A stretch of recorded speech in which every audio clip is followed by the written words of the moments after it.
everyone and welcome back to the Cop Council. I hope you're having a fantastic day. If you are, then please let me know in the comment section down below. And thank you so much if you guys did like the match reaction, obviously, to last night's game against West Ham. It was uploaded this morning because we did have a few special guests in Dave, Doug and Jack. So if you guys did like that, it is in the video description down below, or go onto the channel and check it out. Amazing talk with the lads about last night's game. Tonight we're going to be talking about Timo Werner, and yep, I know we've been talking about Timo Werner for a while now, but yet again there is more news concerning Timo Werner. We're going to be talking Jadon Sancho, Gini Wijnaldum, Alex Oxlade-Chamberlain, and we will be talking about Trent Alexander-Arnold as well in tonight's video. But if you could do me a massive favour and please like the video, it would be massively appreciated. If you could also share it out as well, it would also be massively appreciated, guys, because you know, I know you guys' support is fantastic, but you know, I want to get other Reds in here as well. I want to build this community up because we're doing good at the moment, but I want to get better and I want to, you know, develop then the whole community. But if you could, then please share out this, it would be massively appreciated. And if you could as well, then please hit the subscribe button if you are new around here, and if you already have, then welcome to the Cop Council. But yeah, thank you so much if you have hit the subscribe button. But like I said, we have a big show tonight, and yeah, let's get talking about it right now then. First of all, we'll start with Jadon Sancho. Now, obviously, we've talked a bit about Jadon Sancho so far this, season. Obviously, he's been linked to Liverpool and the whole Nike kit deal as well.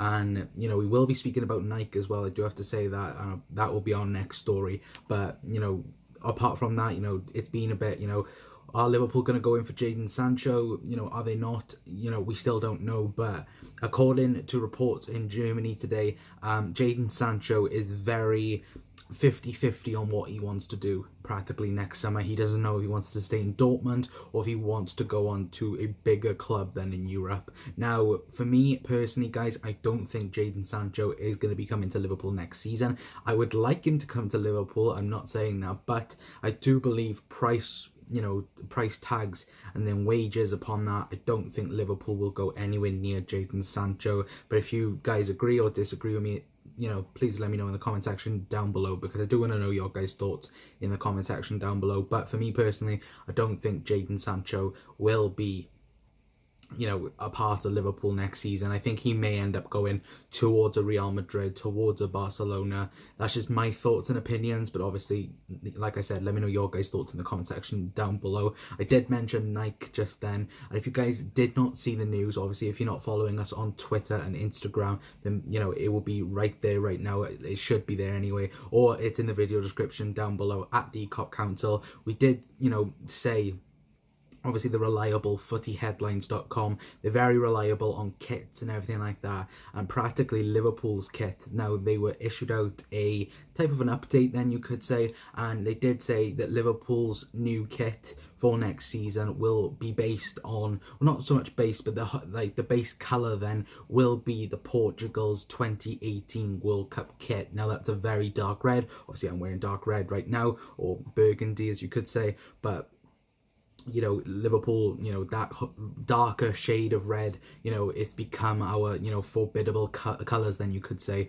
because, you know, we've had so much success in, you know, those colours at the moment as well, obviously with New Balance, and New Balance have, you know, given us some proper nice home kits. But hopefully, as you can see right now, well, that will be the colour. And also as well, it's going to be white and teal as well, so kind of like the 1993 kit, obviously Robbie Fowler and others like that. So well, the white and the teal will be on the neck, on the collars, and the sleeves as well. So, you know, kind of following that. But if you guys do like that idea, then please let me know in the comment section down below. Kind of really looking forward now to seeing what the kit is going to be and the designs as well. But yeah, if you guys haven't known of Footy Headlines, they are a very reliable source towards football kits. So, you know, go and check them out because they are very good and up to date with things like that.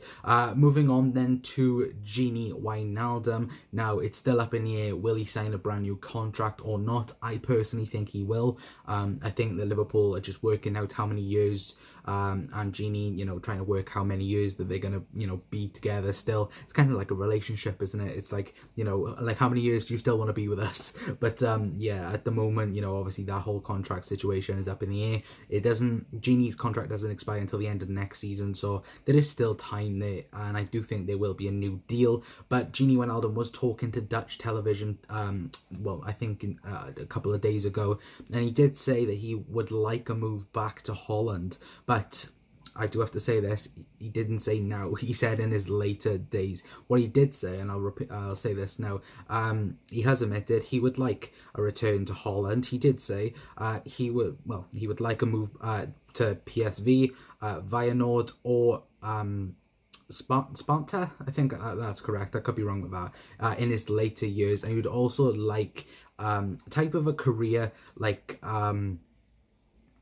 Clarence Seedorf. Now, obviously, Seedorf is, a legend in Dutch football, but, he did say he would like to play like Cristiano Ronaldo, into his late 30s and everything like that. And to be quite honest though, I think Gini could, he is a very, very fit and versatile player, and it wouldn't surprise me maybe in his later years he'd probably go a bit more deeper. He could go more deeper for Liverpool right now, but I do think, obviously he is a very attacking mind player, and for Liverpool he does sacrifice that a bit. But in terms of Holland, he plays very, very advanced, sort of like a number 10 then for Holland, but for Liverpool he's in a number 8 role, and kind of a box to box, all round midfielder, because he was all over the pitch last night.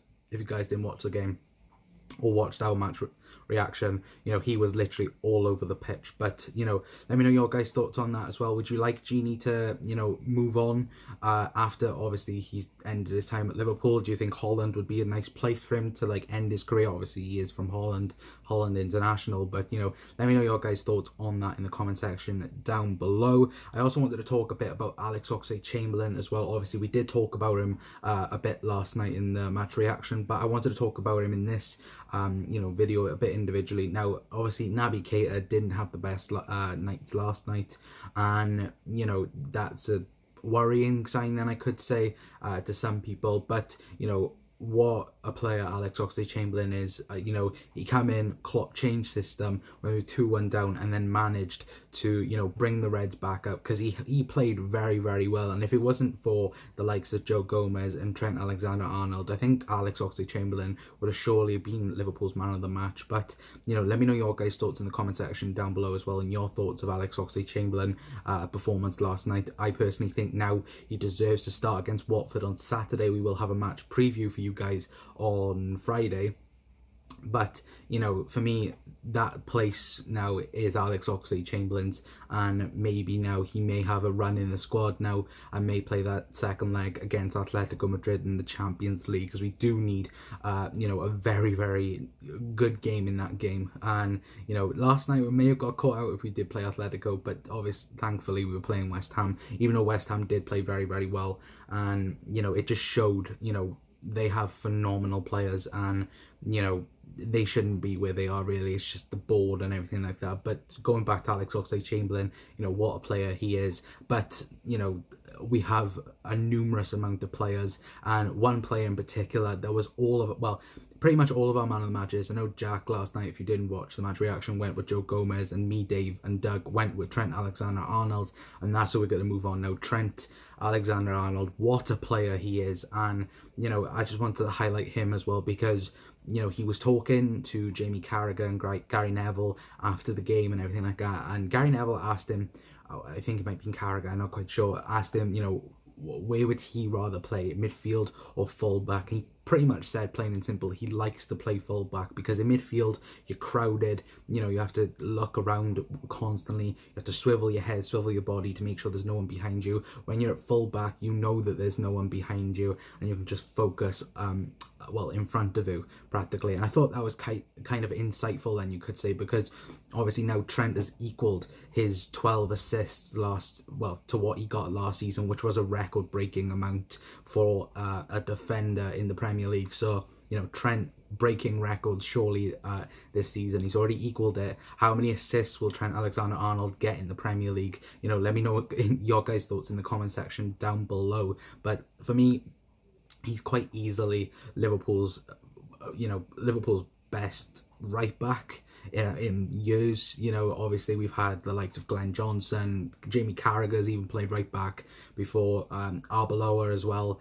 And, you know, it's things like this where, you know, he is so young and he can still develop. It's just brings a smile to your face. But yeah, let me know your guys' thoughts in the comments. How many assists and how many goals do you think Trent can get this season? But, you know, Doug said this quite well as well. Obviously, the Dugout as well, YouTube channel. We were talking. Obviously, he was in the match reaction last night, and he said, you know, if Trent doesn't win the PFA Young Player of the Year, it's a crime. And I have to agree with him. He is 100% correct in that. You know, Trent 1000% deserves the Young Player of the Year award. And you know, if he was to, well, I think he's even in the running for the PFA Player of the Year. You know, he's already got 12 assists. Like I said, I think the only player, I think I said this last night, you know, I think the only player probably better in crossing terms maybe Kevin De Bruyne, but that is like very marginal. But for me, Trent is just so good. And, you know, could he be Liverpool's player of the season? You know, we've talked about Jordan Henderson and Fabinho and Sadio Mane, but Trent, you know, like, where is he in the conversation? Please let me know your guys' thoughts in the comment section down below. And we are going to move on then to our final story, and the story that you've probably been waiting for this video, and that is Timo Werner. Now, it's not clickbait. I'm not clickbaiting you guys. We are going to be talking about Timo Werner, and apparently he is available for 30 million euros. This is according to reports in Germany, and it's also been backed up by the I looked at my notes then and I forgot who. The Mirror. It's also been backed up by the Mirror as well. So that's a bit, you know, that's kind of a good thing that it's been backed up by a few people. But, you know, I do have to say, you know, this is just speculation. It's not truth. You know, it's just some reports coming from Germany, and the Mirror has reported on it as well. Now, what has been reported is that Timo Werner has the release clause of 30 million euros, which is about 25 million pounds, but it could be, you know, 25 million up front, and then others then could be added in bonuses. So this is like, you know, winning the Premier League, finishing top 4, you know, winning the Champions League. It could be other things like that. So it could build up to about, you know, 30, 40, 50 million pounds just in that, in, you know, performance bonuses, then you could say. So, you know, kind of like Naby Keita. If you guys remember Naby Keita, you know, I think Leipzig finished out of the Europa League spot, and we managed to get him down for the lowest price possible, which was about 52 million, I think it was. If they finished in the Champions League, I think it was around 65 million Liverpool would have had to pay for Naby Keita. So, you know, I think Leipzig do go up based off that with their release clauses and that. So, you know, kind of a familiar thing there. And, you know, please let me know your guys' thoughts in the comment section down below, because I personally think Timo Werner is done. I think Timo Werner will be a Liverpool player next season, obviously with Mohamed Salah potentially going to the Olympics and going to the African Cup of Nations, as well as Sadio Mane going to the African Cup of Nations. You know, we are going to need an attacking player, and I think Timo Werner is that perfect replacement, then I could say. Obviously, I'm not saying no one is being sold next season. Not Bobby, not Mo, not Sadio. Nobody is getting sold next season. But an addition is needed. You know, Jamie Carragher has added this over the last couple of days since the Atletico game, and saying that, you know, bringing on Divock Origi is not good enough anymore. And I don't necessarily agree with it, but I can see what he means by it. And, you know, Timo Werner, he is a phenomenal striker, only second in the Bundesliga to, I think, Lewandowski in terms of goals. So, you know, obviously he is a very, very good, you know, adaptive forward as well, because he can play on the left, he can play up front, kind of like Origi, he can play both. So, you know, let me know your guys' thoughts in the comment section down below as well on your thoughts on that, and, you know, how much do you think Liverpool will end up paying for Timo Werner as well? Please let me know in the comment section down below. But if you guys did enjoy tonight's video, it would be massively appreciated if you could like the video. It would be, you know, absolutely fantastic if you could. Like I said, if you could share it out as well if you're watching, because, you know, I'm trying to build up this community now, trying to build us up as much as possible, and, you know, with you guys, you know, without you guys there isn't this. So thank you so much if you have liked, shared, and obviously subscribed as well. If you could subscribe, then hit that subscribe button right now, excuse me, would be massively appreciated, guys. And I do really appreciate all you guys subscribing, liking, commenting, you know, thank you so much. But yeah, that's pretty much it from me, guys. Like I said, if you haven't checked out our match reaction, then go and check it out. It is on the channel. And yeah, if you're not following us yet on Twitter and Instagram, then it is in the video description down below. But until next time, guys, that's it from me. I've been Connor from the Cop Council, and I will see you all next time. Ta-ra.